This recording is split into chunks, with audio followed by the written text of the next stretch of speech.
con el presidente.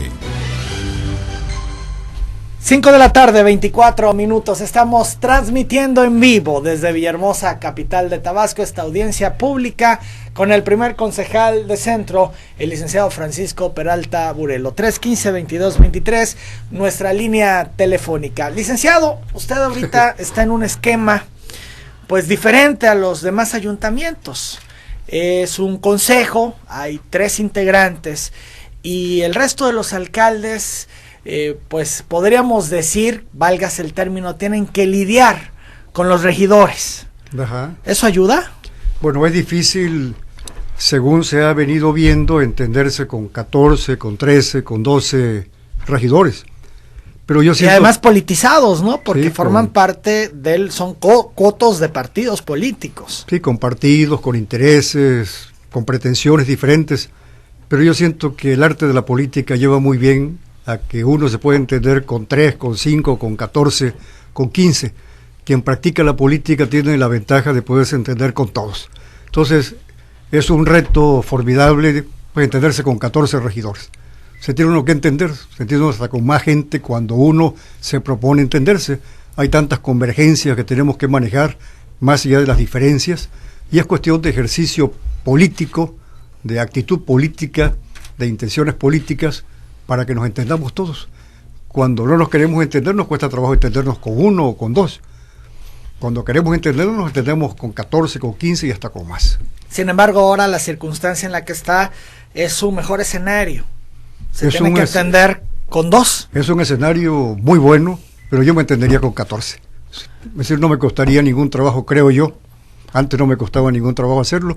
Me tocó trabajar también, claro que eran otro tipo de cabildos entonces, con posiciones no tan radicales como ahora, pero se entiende uno, cuando uno se quiere entender, se entiende. ¿Los otros 2 concejales están en la misma línea y en el mismo ánimo en que usted está? Yo siento que todos estamos en la misma línea, todos hemos compartido propósitos, tanto los concejales como los directores, coordinadores, subdirectores, el personal mismo, tanto de base como de confianza, el sindicato, que aparentemente es complicado. Tenemos hasta ahorita una relación espléndida que yo voy a hacer todo lo posible por mantenerla durante el tiempo que estemos ahí. Son 5 meses y en estos 5 meses, podríamos decir, van a haber unas elecciones extraordinarias en el municipio. ¿Cómo garantizar que no haya injerencia de la administración municipal que se dice...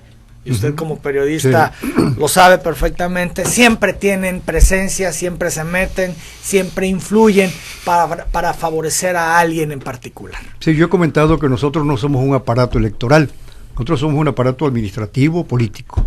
Entonces, los partidos políticos, los actores políticos, los órganos electorales son los que van a jugar su papel en estas elecciones. Nosotros vamos a ser respetuosos de las elecciones. Y lo ideal para nosotros sería que fueran unas elecciones civilizadas, competitivas, sanas, que no confronten, que no enfrenten, que no dividan aún más a los tabasqueños, y en este caso a los vecinos del municipio de Centro, y que en estas elecciones no haya perdedores, sino todos seamos ganadores, que las cosas se den en buenos términos. Para mí sería lo ideal que el día 13 de marzo haya ya un ganador prácticamente, que se confirme una semana después, y que todo el proceso transicional termine ahí sin un largo contencioso como los que hemos tenido últimamente, porque esta vez se den las elecciones en buenos términos, porque haya un ganador limpio y porque los perdedores sean buenos perdedores. ¿Usted cree que se llegue a eso cuando estamos viendo desde ya que están las denuncias, ya unos y otros están presentando denuncias ante los tribunales? ¿No va a llegar esto hasta la última instancia? ¿Usted cree que esta elección será diferente? No creo que ocurra así, por la cultura política que tenemos aquí en Tabasco, pero para mí el escenario deseable sería que ocurriera claro, así. Es el ideal, sin embargo, sí. Usted no lo ve. ¿Usted cree no, que van a llegar a tribunales? Yo siento que van a llegar a tribunales, pero me gustaría que no llegaran a tribunales y que tuviéramos una elección, digamos, en Colima, que la acabamos de tener hace poco, como el que perdió se dio por derrotado y reconoció el triunfo del otro.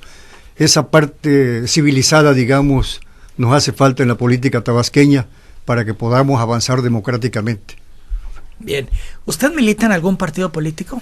Bueno, ya tiene 10 años que no milito en ningún partido político. Durante muchos años milité en el PRI, pero llegó el momento de tomar una decisión de vida, digamos, de alguna manera, porque lo sentí un poco dejar al PRI, pero yo tenía que dejar al PRI y quedarme sin partido. No quise meterme a ningún partido político. ¿Por qué dejar al PRI? Porque, bueno, si debemos entrar en cuestiones ya más estrictas, tendré que decir que del PRI se habían apoderado un grupo, y ese grupo era un grupo que desplazaba a todos los demás políticos, que se volvió excluyente, y que sentí que no tenía cabida ahí, y sentí que no tenía caso seguir ahí, y me salí con todo el sentimiento profundo que me provocó eso. ¿Una manera de protesta y de no ser cómplice de lo que se estaba dando en ese momento? Pues una protesta silenciosa, porque sentía que la democracia estaba siendo rehén de un grupo político en Tabasco. ¿Y ha cambiado eso? Pues ha cambiado. Yo pienso que estamos en un proceso de transición. No ha cambiado a como hubiéramos querido todos, no se da la democracia a como la desearíamos todos en Tabasco, pero vamos en un proceso transicional que va evolucionando, como el hecho mismo de que hayamos visto que hemos tenido tantas alternancias en los municipios durante los últimos años, que prácticamente el PRI ha gobernado tantos municipios como lo ha hecho también el PRD, y que también se han alternado la mayoría en la Cámara de Diputados. ¿Y el que fue su partido, el PRI, aprendieron la lección o siguen igual? Porque bueno, el señalamiento que usted hace hoy, que fue el que pensó hace 10 años, sigue siendo el mismo que se escucha en estos momentos. Pues yo veo todavía con un poco de tristeza que no hemos aprendido, o que no se ha aprendido a hacer política de parte de los priistas principalmente, porque ahí siempre ha habido un mando vertical que depende fundamentalmente del gobernador, y cuando no tienen el gobernador les cuesta muchísimo trabajo ponerse de acuerdo, como lo estamos viendo en este proceso extraordinario y en los dos procesos anteriores constitucionales que hemos tenido en el Estado, que ha sido muy difícil que se puedan poner de acuerdo, porque les hace falta una mano, la mano de un gobernador en este caso, que les ponga orden y que les diga por dónde van las cosas. De alguna manera el CEN está fungiendo en esa parte, ¿no? Son los que dictan línea, los que dicen se va el dirigente, llega otro dirigente, el candidato o la candidata va a ser tal persona. Lo estamos viendo, la línea viene y viene del CEN. Sí, el CEN ha intentado poner línea, poner orden, pero no lo ha conseguido. Lo hemos visto, ¿verdad? En la elección del 12 no lo pudo hacer. Ahora en el 15 también que hubo elecciones, tampoco ha podido él predominar sobre los grupos políticos aquí en Tabasco. Podríamos decir, bueno, no, es que ahora el CEN nacional es el que va a manejar las elecciones en Tabasco en cuanto hace al proceso interno del PRI, pero los hechos nos están demostrando que no ha sido posible esa sustitución de la figura del gobernador con la del presidente del Comité Ejecutivo Nacional del PRI.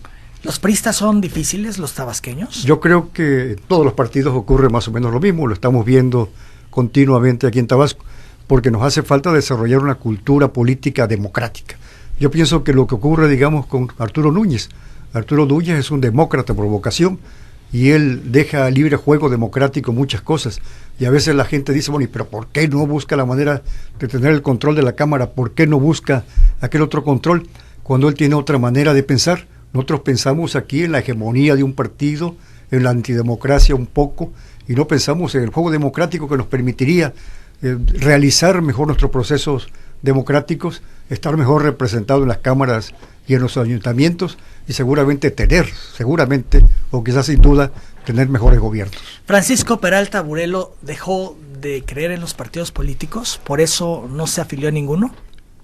Pues la verdad, si he de ser sincero, no creo mucho en los partidos políticos. Dejé de creer efectivamente en los partidos políticos, porque los partidos políticos más bien tienen intereses que se vio, grupales o individuales.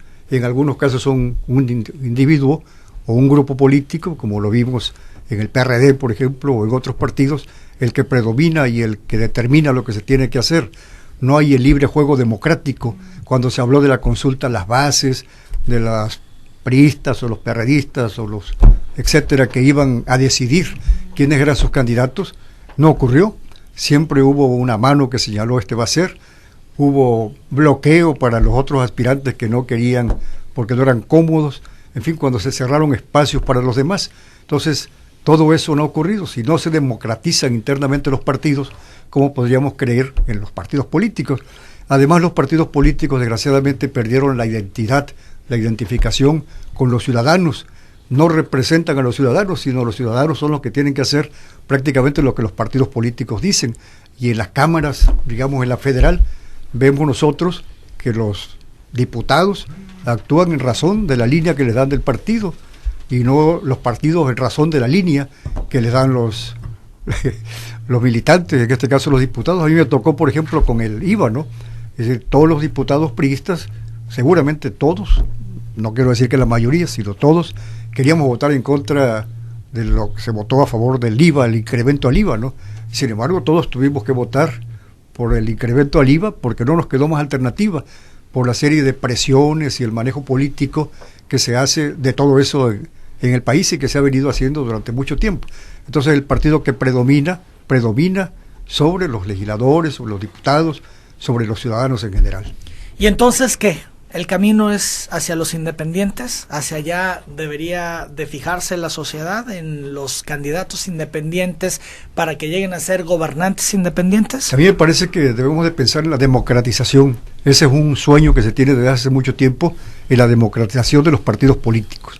Es decir, que democraticen su vida interna, que los militantes ganen espacios dentro de los partidos políticos, de tal manera que se les pueda tomar en cuenta. Y que los ciudadanos, con su voto, también decidan si las líneas de los partidos son las correctas o no.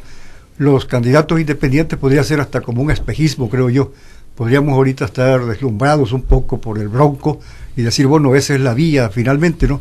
Pero a lo mejor no es la vía, me parece que es la democratización interna de los partidos y la democratización en general de la sociedad. Y para lograr esto, ¿no es importante que se forme parte de un partido para desde adentro dar la lucha? ¿Usted no quiso dar la lucha al interior del PRI?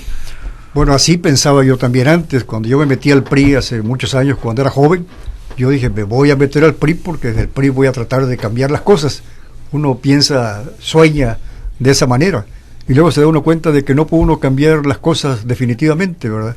Es decir, a ti, no sé si lo sepas, yo vengo de un proceso político electoral en Comalcalco hace muchos años, que me costó hasta la cárcel, todo por intentar llegar por la vía democrática a ser candidato a presidente municipal de Comalcalco, y que en ese caso el partido, y en su caso particular el gobernador, no quiso que yo fuera, ¿no? Entonces es un proceso que uno dice, bueno, yo voy a un partido a tratar de cambiar las cosas, y se da uno cuenta que no es posible cambiar.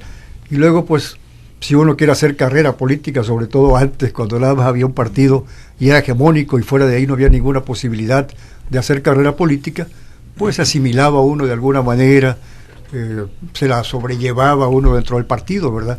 Luego fueron las otras opciones. Bueno, mi partido no me da una alternativa, me voy por otro partido y ahí la tengo para llegar a un cargo público. Bueno, se diversificó un poquito la oferta en los partidos. Pero ¿cómo democratizar a los partidos? Lo que usted decía, si no forma parte de uno. Exactamente. ¿Cómo hacerle? Pues yo creo que ahorita tenemos que pensar también en democratizar la sociedad. Si democratizamos a la sociedad, si tenemos una sociedad democrática, si alentamos otra cultura diferente a la del autoritarismo aquí en nuestro estado y en nuestro país, podremos conseguir muchas cosas. ¿Sugerirá al alcalde que resulte electo en esta elección extraordinaria a alguien de su equipo, licenciado? Bueno, para que forme parte del equipo del alcalde electo. Yo espero que todos los que están colaborando con nosotros hagan un excelente papel, de tal manera que sean ratificables. El hecho de que nosotros nos vayamos a ir en 5 meses no significa que necesariamente quienes están con nosotros vayan a correr la misma suerte. Espero que por su competencia, por su honestidad, por su buen nombre, por el prestigio que logren en este tiempo que llevan con nosotros y el que traen detrás de sí, pudieran ser muchos de ellos ratificados en el cargo. Son las 5 de la tarde con 39 minutos. Es tiempo de hacer una nueva pausa. Audiencia con el presidente. Audiencia con el presidente.